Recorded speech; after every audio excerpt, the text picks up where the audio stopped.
नमस्कार दोस्तों, आपका स्वागत है आपके अपने चैनल सोनू स्टडी 222 पर। तो आज की इस वीडियो में हम भारत की नदियों को कवर करेंगे। तो ये टॉपिक थोड़ा लंबा है, इसीलिए हम इसे 3 पार्ट्स में कवर करेंगे। तो वीडियो को शुरू करने से पहले मैं आपको इसका स्ट्रक्चर बता देता हूँ कि हम इसे कैसे कवर करेंगे। तो जो भारत की नदियाँ हैं, इन्हें 2 भाग में बांटा गया है। एक है हिमालयी नदियाँ और दूसरा है प्रायद्वीपीय नदियाँ। जो हिमालयी नदियाँ हैं, इन्हें आगे 3 भागों में बांटा गया है: सिंधु नदी तंत्र, ब्रह्मपुत्र नदी तंत्र और गंगा नदी तंत्र। तो पूरे उत्तर भारत से लेकर पूर्वोत्तर भारत तक, यानी कि नॉर्थ से लेकर नॉर्थ ईस्ट तक इन नदियों का विस्तार है, हिमालयी नदियों का। तो आज के इस वीडियो में हम सिंधु नदी तंत्र और ब्रह्मपुत्र नदी तंत्र इसे कवर करेंगे। इससे नेक्स्ट पार्ट में जो गंगा नदी तंत्र है उसे कवर करेंगे, क्योंकि ये थोड़ा बड़ा टॉपिक है गंगा नदी तंत्र, तो सेकंड पार्ट में कवर करेंगे।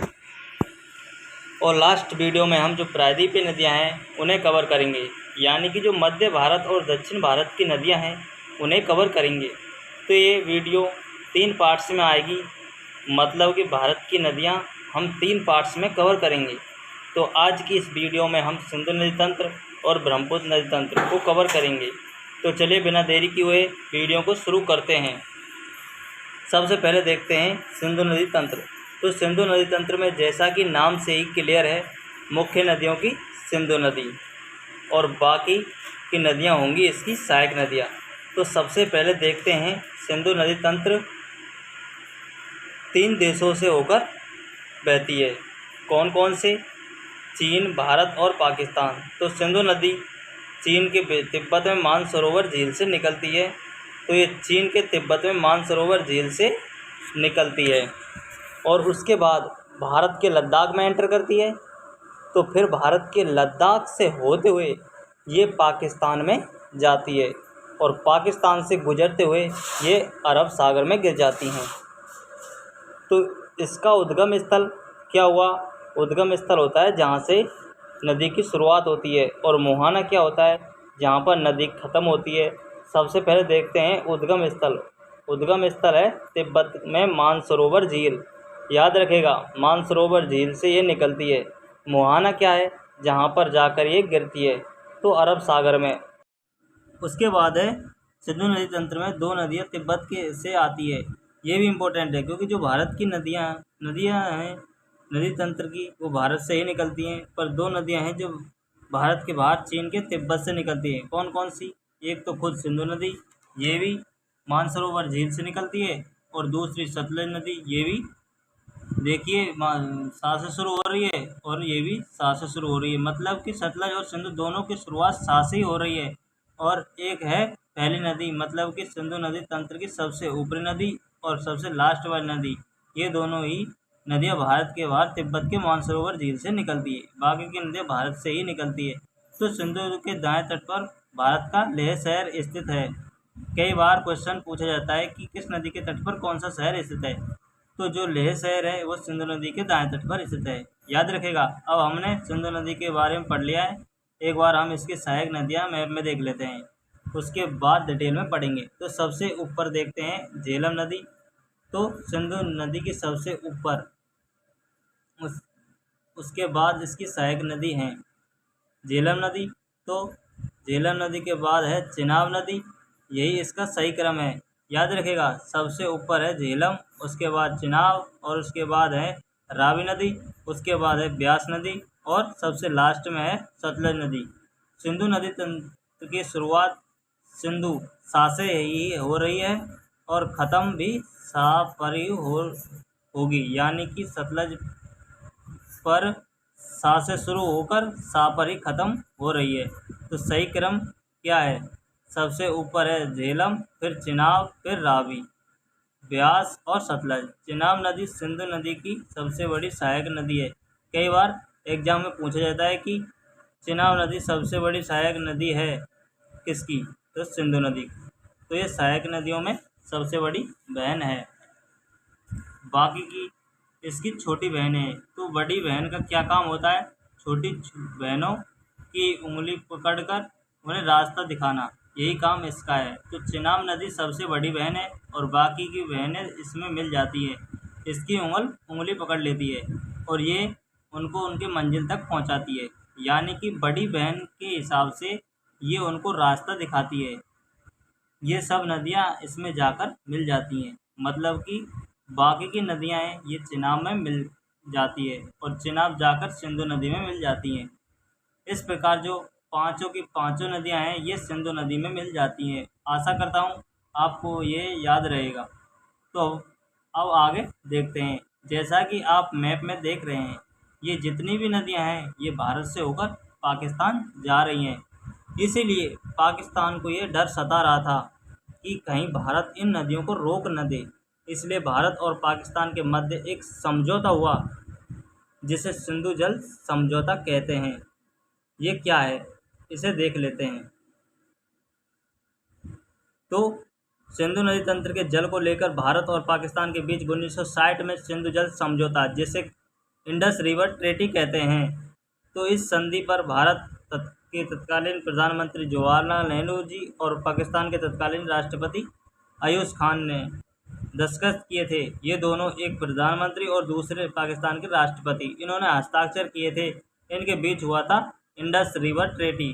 तो इस समझौते में क्या निर्णय लिया गया था? जैसा कि आप जानते हैं कि सिंधु नदी तंत्र में कितनी नदियां हैं? तो 6 नदियां हैं। तो 6 नदियों में से 3 नदियों का अधिकार, मतलब कि 3 नदियों के पानी का अधिकार पाकिस्तान को दे दिया गया और 3 नदियों के पानी का अधिकार भारत को दे दिया गया।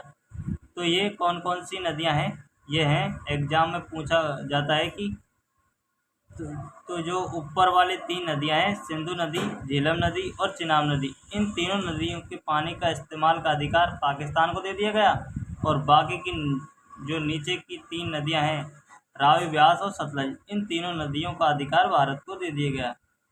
तो ऊपर की 3 नदियों का इस्तेमाल पाकिस्तान को दे दिया गया था और नीचे की 3 नदियों का इस्तेमाल भारत करेगा। तो इस समझौते के तहत जो ऊपर की 3 नदियां हैं इनका पानी भारत नहीं रोक सकता, वहाँ पर विद्युत उत्पन्न कर सकता है, मतलब कि बिजली का उत्पादन कर सकता है, पर पानी नहीं रोक सकता।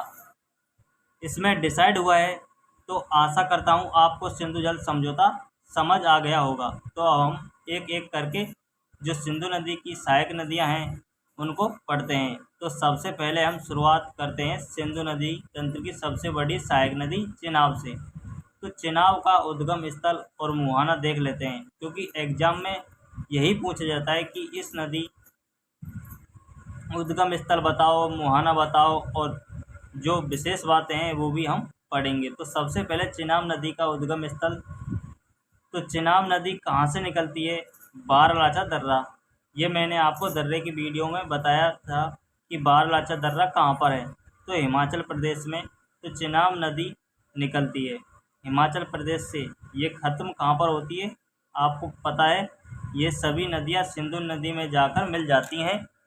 तो ये सिंधु नदी में जाकर मिल जाती हैं और उसके बाद सिंधु अरब सागर में गिर जाती हैं। याद रखेगा, ये बारालाचा दर्रा से निकलती है। और हिमाचल प्रदेश में चिनाब नदी को चंद्रभागा नदी के नाम से जानते हैं।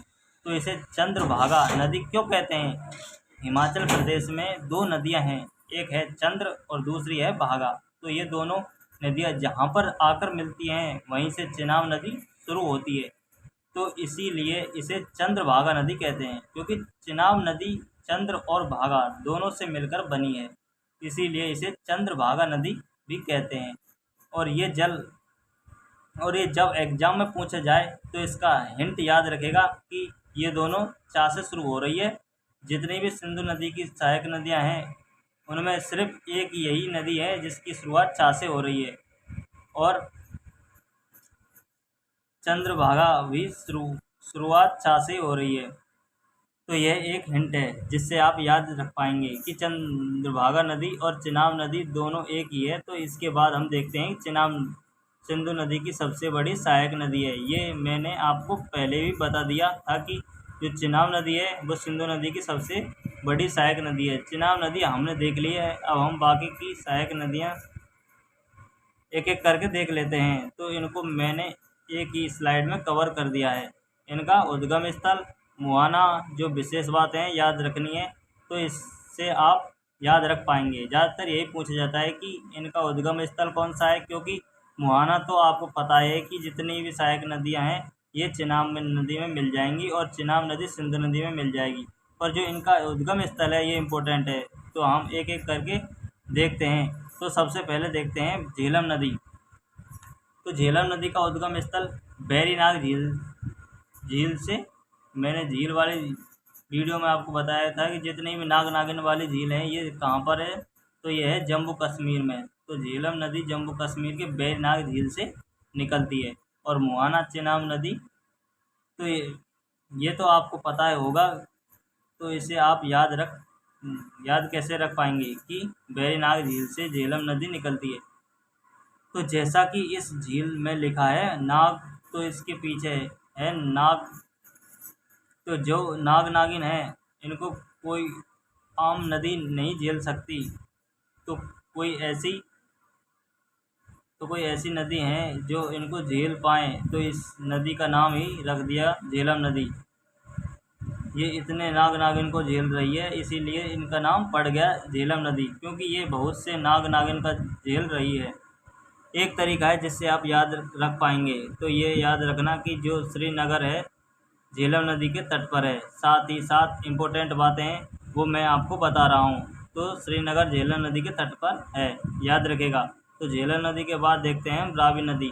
तो रावी नदी निकलती है रोहतांग दर्रे से। रोहतांग दर्रा तो मैंने आपको दर्रे वाली वीडियो में बताया था, ये हिमाचल प्रदेश में, और इसका मुहाना है चिनाब नदी। ये तो आपको पता ही होगा।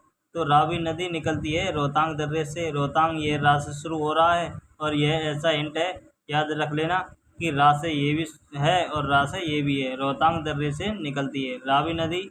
तो जो लाहौर शहर है पाकिस्तान का रावी नदी के तट पर है। तो कई बार एग्जाम में पूछा जाता है कि पाकिस्तान का लाहौर शहर किस नदी की पर स्थित है, तो रावी नदी के तट पर स्थित है, याद रखिएगा। तो झेलम और रावी ये तो हमने देख लिया है। अब हम देखते हैं सतलज।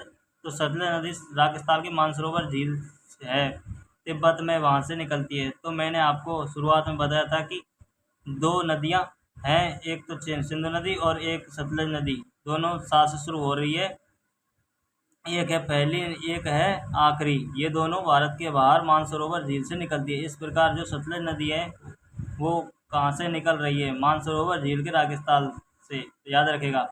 तो जो भाखड़ा बांध है सतलज नदी पर स्थित है। कई बार एग्जाम पूछा गया है कि भाखड़ा बांध किस नदी पर है, तो ये याद रखेगा सतलज नदी पर है। भाखड़ा बांध, जितने भी बांध है इम्पोर्टेंट है, उस पर एक वीडियो लेकर आऊँगा। पर अभी आप देख लीजिए कि सतलज नदी है, भाखड़ा बांध, तो उसके बाद है ब्यास नदी। सिंधु नदी तंत्र की आखिरी सहायक नदी है। तो याद रखेगा रावी और ब्यास ये दोनों रोहतांग दर्रे से निकल रही है, जो कि हिमाचल प्रदेश में है। कौन कौन सा रावी और ब्यास, इस मैं आपको एक हिंट बताऊं तो ये आप ऐसे याद रख सकते हैं, जैसा कि मैंने आपको बताया था कि रावी नदी कहाँ से निकलती है, तो रा से शुरू हो रही है रोहतांग दर्रे। उसी प्रकार आप रावी लिख लीजिए, रावी ये कहाँ से निकल रही है, रोहतांग दर्रे से। तो और रा से रावी हो गया और वा से ब्यास हो गया, तो दोनों रोहतांग दर्रे से निकल रही हैं। रावी से आप क्लियर कर लेना, एक हिंट है।